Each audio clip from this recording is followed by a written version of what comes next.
আসসালামু আলাইকুম। একবার নাগরদোলায় উঠে প্রচুর চিৎকার করেছিলাম ভয়ে। তখন আম্মু আমাকে বলছিল, শোন, তুই আমার মেয়ে হয়ে নাগরদোলায় উঠে ভয় পাচ্ছিস? আমি ছোটবেলায় কি করতাম জানিস? যখন উপরে যেতাম তখন একটা রুমাল ছুঁড়ে নিচে ফেলতাম। এরপর নাগরদোলাটা যখন ঘুরে আবার নিচে আসতো তখন রুমালটা আবার হাতে করে উপরে নিয়ে যেতাম, আবার উপর থেকে নিচে ছুঁড়ে মারতাম। এইভাবে খেলতাম। ঝুলে ঝুলে রুমালটা তুলতে হতো।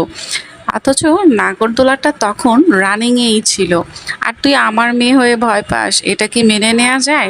এরপর থেকে সাহস করে আমি নাগরদোলায় উঠতাম, আর ভয় পেতাম না। নাগরদোলা কার কার ভালো লাগে আমার মতো? অবশ্যই জানাবেন। আসলেই এটা একটা মজার রাইডস, তাই না? বিভিন্ন রাইডস যেমন দেখা যায়, তবে নাগরদোলাটাই একটু সচরাচর সব জায়গায় দেখা যায়। যেমন মেলায়, শিশু পার্কে, বিভিন্ন স্থানে এটা খুব কমন। মেলা মানে তো নাগরদোলা থাকবেই।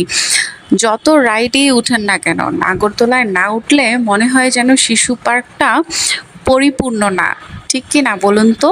আমার কিন্তু বেশ ভালো লাগে নাগরদোলায় উঠতে। একটু ভয় ভয়ও লাগে, তবুও ভালো লাগে, কারণ নাগরদোলায় উঠলে অন্যরকম একটা এনজয় ফিল হয়। ভয়টা যতটা না লাগে, তার চাইতে আনন্দটাই বেশি লাগে।